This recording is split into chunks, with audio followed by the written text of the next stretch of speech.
आज हम एक्सप्लेन करेंगे मून नाइट सीरीज का 6th एपिसोड जो कि इसका लास्ट एपिसोड भी है। अगर आपने इसके पिछले एपिसोड नहीं देखे हैं तो वो आई बटन या एंड स्क्रीन पर आपको मिल जाएंगे। तो फटाफट से वीडियो को लाइक करके चैनल को भी सब्सक्राइब कर लीजिए क्योंकि ये एपिसोड काफी ज्यादा अमेजिंग होने वाला है। तो चलिए ज्यादा टाइम न वेस्ट करते हुए वीडियो को स्टार्ट करते हैं। स्टार्टिंग में हम मार्क को देखते हैं जिसको गोली लगने की वजह से उसकी मौत हो गई थी। तब हैरो के आदमी उसे उठाते हैं और उसके पास जो एमिट की मूरत होती है उसे लेकर हैरो को दे देते हैं। हैरो के पास जब एमिट की मूरत आती है तो हैरो के जितने भी आदमी होते हैं वो उस मूरत के आगे अपना सर झुकाते हैं और हम देखते हैं कि हैरो के पास जो एमिट की छड़ी होती है उसका स्ट्रक्चर भी बदल जाता है। और ये सब होते हुए लायला भी देख रही थी। और हैरो जब अपने आदमियों को लेकर वहाँ से निकल जाता है तब लायला मार्क की बॉडी के पास आ जाती है जहाँ उसे काफी दुख होता है कि मार्क अब इस दुनिया में नहीं रहा। तब उसे वो स्कैरेब मिलता है जो कि हैरो ने मार्क की चेस्ट पर रखा था और उसके बाद वो हैरो को मारने का डिसाइड करती है। तो वही दूसरी तरफ हैरो जब अपने आदमियों के साथ वहाँ से निकल रहा होता है तो पुलिस वाले उसकी सभी कारों को रोक लेते हैं। तब एक पुलिस ऑफिसर हैरो से उसका पासपोर्ट मांगता है पर हैरो उसे अपना पासपोर्ट नहीं दिखाता और अपनी छड़ी की मदद से वहाँ पर सभी पुलिस वालों की रूह को उनके शरीर से अलग करके उन्हें मार देता है। पर एक पुलिस वाला नहीं मरता क्योंकि वो बड़ा नेक इंसान होता है। फिर हम लैला को देखते हैं जो कि उन्हीं की कार में होती है। तब लैला अपना चाकू निकालकर हैरो को मारने के लिए उसकी तरफ बढ़ती है। तभी टावर रेड मरे हुए लोगों के जरिए और उसे बताती है कि मार्क ने उसे तुम्हारे पास भेजा है क्योंकि मार्क चाहता है कि तुम खोंशु को आजाद करो क्योंकि अगर मार्क जिंदा हुआ तो उसे खोंशु की जरूरत पड़ेगी। तब हैरो वहाँ से निकल कर एमिट को आजाद करने के लिए एक पिरामिड में आता है जहाँ वो अपनी छड़ी की मदद से उस पिरामिड को तोड़कर उसके अंदर चला जाता है। तब पिरामिड के अंदर जो देवताओं के अवतार होते हैं उन्हें भी रियलाइज होता है कि खोंशु सही कह रहा था, हैरो सच में एमिट को आजाद करने के लिए आ रहा है। तब हैरो जैसे ही अंदर आता है तो देवताओं के अवतार हैरो के साथ फाइट करने लग जाते हैं। तो वहीं दूसरी तरफ लैला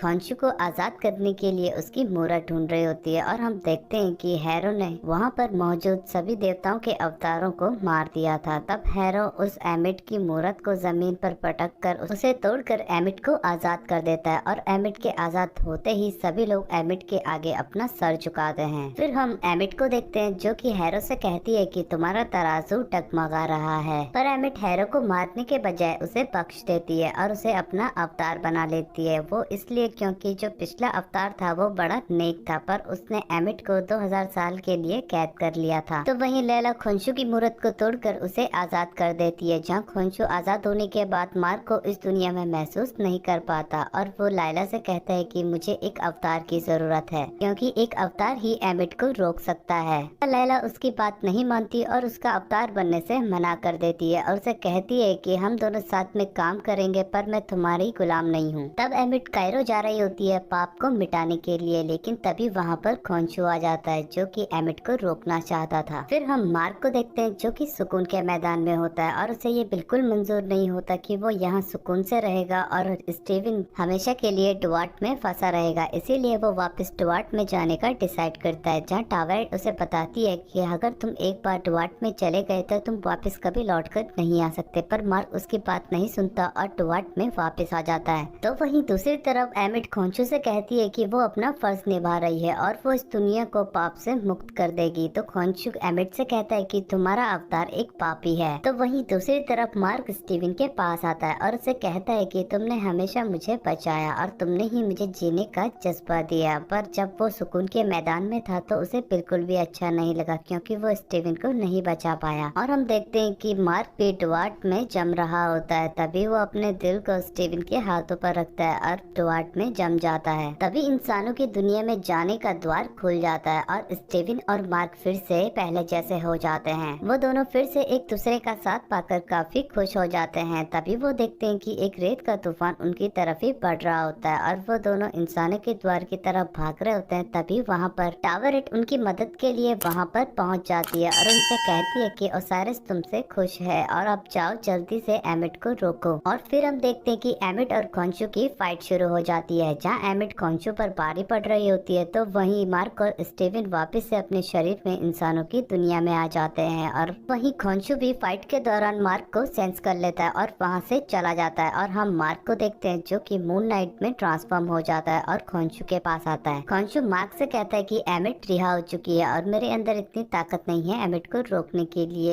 इसलिए उसे मार्क की जरूरत है। तब मार्क की बॉडी से स्टीवन बाहर आता है जो कि खोंचू के साथ एक डील कर लेता है और उसे कहता है कि वो उसकी मदद करेगा, बदले में वो उन दोनों को आजाद कर देगा। और खोंचू भी दुनिया को बचाने के लिए उनकी डील को एक्सेप्ट कर लेता है। तब खोंचू दिन को रात में बदल देता है और मार्क दोबारा से अपनी बॉडी में आकर वहाँ से उड़कर कायरो के लिए निकल जाता है। और फिर हम लैला को देखते हैं जो कि देखती है कि देवताओं का एक अवतार घायल पड़ा हुआ है। तब वो उस अवतार को बचाकर अंदर लेकर आ जाती है, जहाँ वो अवतार लैला को बताता है कि इस कक्ष में बहुत ताकत है और एमिट को मूर्ति में कैद करने के बजाय शरीर में कैद करना होगा, क्योंकि शरीर को मिटाना ज्यादा आसान है और ये काम सिर्फ अवतार ही कर सकते हैं जो कि अब जिंदा नहीं बचे। तब लैला टावरेट से बात करती है और उनका अवतार बनने के लिए तैयार हो जाती है। तब टावरेट लैला को अपना अवतार बना लेती है। तो वहीं मार्क हैरो को रोकने के लिए जा रहा होता है और हैरो एक पिरामिड के ऊपर आकर अपने साथियों और एमिट के भक्तों के हाथों पर एक तराजू बना देता है और सबको परखने के लिए कहता है। और एमिट के भक्त सबको परख कर उन्हें और उनकी रूह को उनके शरीर से निकाल कर उन्हें मार देते हैं और उन सभी की रूह एमिट के पास जा रही होती है, जहाँ एमिट का शरीर उन रूह के कारण काफी बड़ा हो जाता है। और फिर हम लैला को टावरेट के अवतार में देखते हैं। तो वहीं मार्क हैरो के पास आ जाता है और मार्क और हैरो की फाइट शुरू हो जाती है।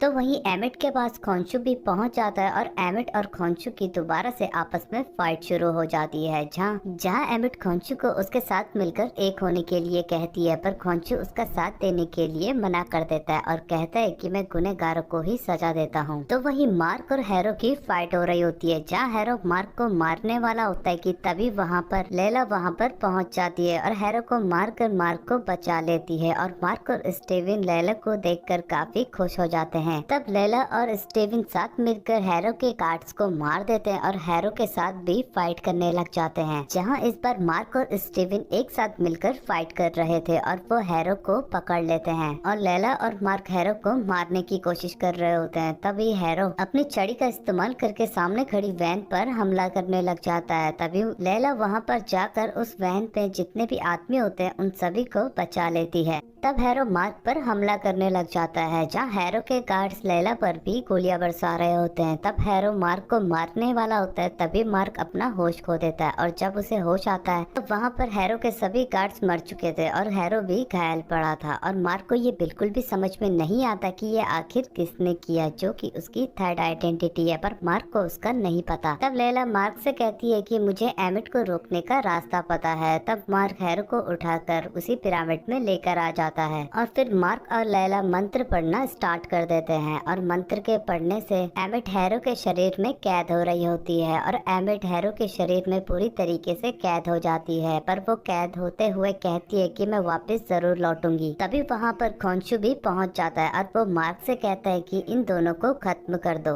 तब मार्क जैसे हैरो को मारने वाला होता है, पर वो हैरो को नहीं मारता और खोंचू से कहता है कि तुम भी एमिट की जुबान बोलने लगे हो, अगर तुम्हें इसे मारना है तो खुद मार लो और अब हम दोनों को आजाद कर दो। और खोंचू भी उनको आजाद करने के लिए मान जाता है। तब मार्क और स्टीवन दोबारा से अपने डॉक्टर हैरो वाले लूप में आ जाते हैं, जहाँ इस बार मार्क और स्टीवन डॉक्टर हैरो से एक साथ ही बात कर रहे होते हैं और डॉक्टर हैरो ये देखकर काफी हैरान हो जाता है और उसके पाँव से खून भी निकल रहा था। तब स्टीवन और मार्क वहाँ से ये कहकर चले जाते हैं कि उन्हें दुनिया को बचाना है। फिर मार्क और स्टीवन की आंखें फिर से अपने बेड पर खुलती है। जब मार्क वहाँ से खड़ा उठता है तो वो जमीन पर गिर जाता है, क्योंकि उसका पाँव रस्सी से बंधा हुआ था। और फिर हम इसके पोस्ट क्रेडिट सीन में देखते हैं कि हैरो एक मेंटल असाइलम में होता है, जहाँ पर एक आदमी उसे लेने के लिए आता है और उसे वहाँ से बाहर लेकर आ जाता है और उसे एक कार में बिठाता है, जहाँ कार में खोंचू बैठा हुआ होता है। तब हैरो खोंचू से कहता है कि तुम हमको नहीं मार सकते। तब खोंचू उसे कहता है कि मार्क को यही लगता था कि अगर वो मेरा अवतार नहीं बनेगा तो मैं उसकी बीवी को अपना अवतार बना लूंगा, लेकिन मार्क को भी नहीं पता कि उसकी दिमागी हालत कैसी है। और हमें यहाँ पर मार्क की थर्ड आइडेंटिटी रिवील होती है, जिसका नाम होता है जैक लॉकली, और वो खोंचू के कहने पर हैरो को मार देता है। और इसी के साथ ये एपिसोड और ये सीरीज एंड होती है। आई होप कि ये एक्सप्लेनेशन आपको पसंद आई होगी। अगर पसंद आई तो मुझे कमेंट करके जरूर बताएं। मैंने ये series episode by episode explain की है, तो इसकी प्लेलिस्ट आपको स्क्रीन पर मिल जाएगी। तो वीडियो को लाइक शेयर करके चैनल को भी सब्सक्राइब कर लेना, ऐसे ही अमेजिंग वीडियोस को देखने के लिए। मैं आपसे फिर मिलता हूँ नई वीडियो में।